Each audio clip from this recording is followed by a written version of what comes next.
So I have a bit of an idea. And if this idea works, I may have solved hardcore mode. So, if you watched any of my Arcadia series, then you know I am called the Skulk King. I am the glorious Skulk King. And that's because I raided, what, was it 5? It was a lot of ancient cities. And throughout all that raiding, I only died 1 time. And that time was when I was raiding with a couple other friends and we were messing around. So, raiding ancient cities is much, much easier than it seems.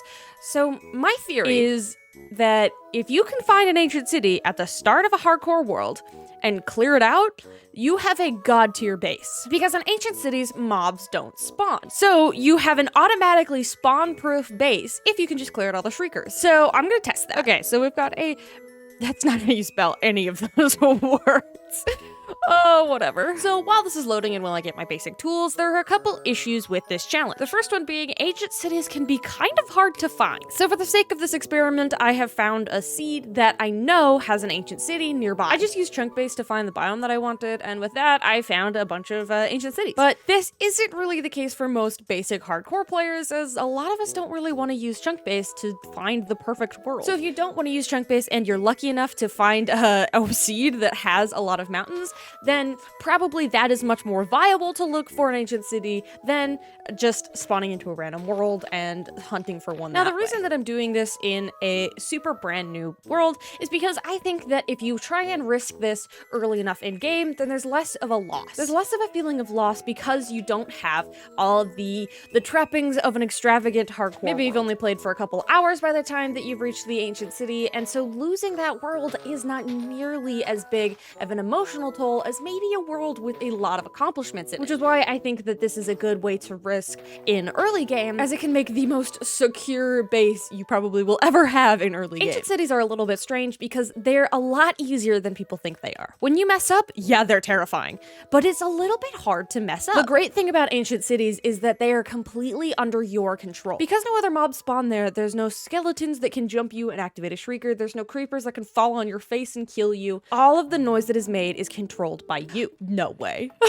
Dude, that's so cool. Now, we also need to talk about the loot tables of the ancient cities. So the only type of loot that you're really gonna find that's useful in terms of tools is fully enchanted hose and diamond leggings. And these are pretty useful for ancient cities, but it's not the most useful for in total game. The best thing that you're looking for are name tags, books, especially for early game so that you can make an enchanting table. Golden apples, enchanted golden apples, that kind of stuff. That's what we're really looking for. Oh my god, please stop placing berries. That's the kind of stuff that you really want to look for, especially in early game. That will be the most useful to you. Though, when you do spawn the warden, it will be dark. Torches give off just enough light that if you place them close enough together, you can basically make a little trail for yourself to mark your way out. And that form of escape is the most important thing when raiding ancient cities. At least the way I do it. Because the chances are, you're not going to get away with not spawning any wardens. So the best way to do it, just spawn those wardens. And when you do spawn them, be prepared. Know your way out, know where you came from, and know how to leave. You will always outrun a warden. By the time the sensors go off, you already know that you spawned a warden. Then the shrieker has to shriek, then the warden has to actually emerge, and then smell you, and then start running. You will always beat it. 530. Okay, should be right under here. Should be right under here.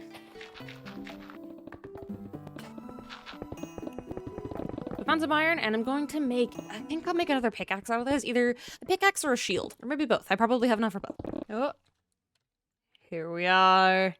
Here we are. Okay, so this is the part that's a little bit more tedious. So I'm gonna go all the way over to the edge so we can get a nice pathway down to it. What we want to do is we want to find the edge of the ancient city. So we don't want to pop into the ancient city right from the top, because then we have no quick escape path. We want a safe place to run to. Oh, hey, that's efficient.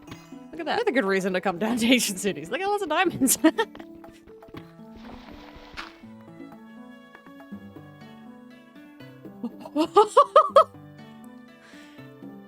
Okay, that was kind of cool. There we are. So I'm going to go back this way and dig down a little. That way, so what we really want to avoid is a 3-block high gap, because wardens, they can go through 1-block gaps, like 1-block wide gaps, but they can... So they can't go through a strip tunnel like this, but they can go through it if it was 3 blocks tall. Now we have made it to our ancient city. Before we do any of that, we need to make our escape tunnel. So I like to make a big escape tunnel. Okay, we're gonna say that this is far enough, and we're gonna run all the way back. Okay, so this is the fun part. This one off. Okay, that's one. So we're gonna go the other way for now. So that's number 2. So it is pretty scary, I will admit. This is a little scary, but it does get easier. The more you get used to it, the easier it is to kind of get through it. Oh, nice. Okay, so now that I've broken that one, there are none next to it. So we can freely open this chest. Look at that. Almost a fully stacked hoe right there. Food, leads, coal, and that is what we're looking for. Nice. Yeah, so far I have been ridiculously lucky. Normally you don't get this lucky with the lack of shriekers. Oh, nope. There we go. That's our exit right there. Once we break this, that shrieker's gonna go off. Oh, hey, look at that. Lucky. Dude, how am I getting so lucky? I believe I see some that way. So this should spawn a warden. Can't believe I'm asking to spawn a warden. There we go. So there goes that shrieker. And we are gone. We are gone. We are gone. So that was a little bit of a behind. But see how it's not dark anymore? I've run far enough away that I'm not affected by the darkness anymore. And now I can just hang out up here and wait for a little bit for the warden to despawn, do its thing, get away. So I think I've gotten the point across. You kind of know now what to do when the shrieker spawns. You just run and hide. Get away. Get away. So enjoy this little shrieker murder montage, you know?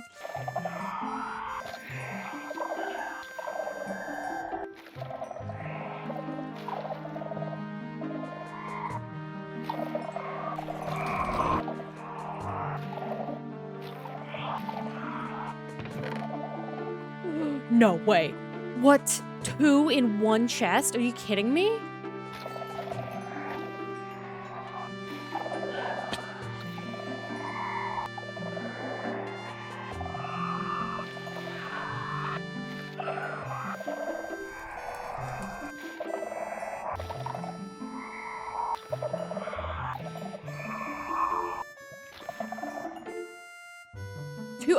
Again?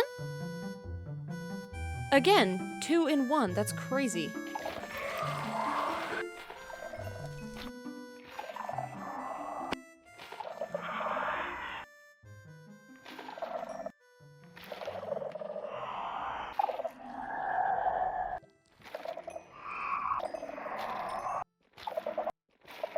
Okay, I think that's all of them. I think that's all of them. I don't know that there's more elsewhere. And I don't think I ever got below, what, 7 hearts? And all of that was from fall damage. So, and you know what? I'm gonna call this a win. I'm gonna call this just an absolute win, I think. The only problem that I did run into was the glowberries. I had to use glowberries for food, which means I had to sacrifice a lot of the bones that I had because I didn't bring nearly enough food down to this thing. So that was the only problem that I ran into. So I have to admit, this isn't the best loot that I've ever gotten out of an ancient city, although it's definitely not bad. The biggest things that we've gotten that I think are the most important are these books, Flame, a couple of Swift Sneak 3s, Infinity, and Silk Touch. The other thing is books and potions. Potions can be useful if you go into the nether, and, potions are good. I also got 4 enchanted golden apples, which is more than I've ever gotten in a single raid before, so I call that an absolute win. We also have echo shards, disc fragments, we got skulk, lots of diamonds, and these protection 4 cursive binding leggings.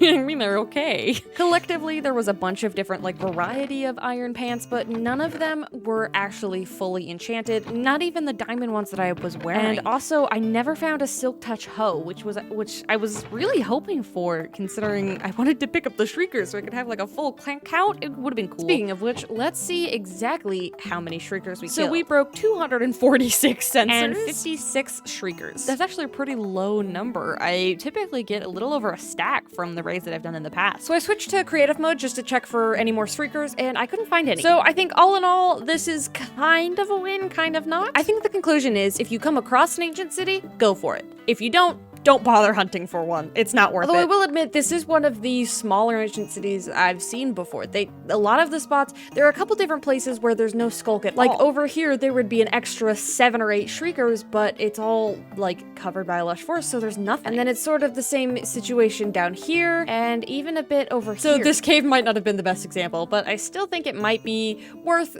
just exploring if you come across one. Don't bother if you don't have an ancient city, though. It's really not worth it. But anyways, thanks for watching my little experiment. If you did enjoy, make sure to like and subscribe. It takes 2 seconds and it really helps me out. But anyways, thanks for watching, and I'll see you next time.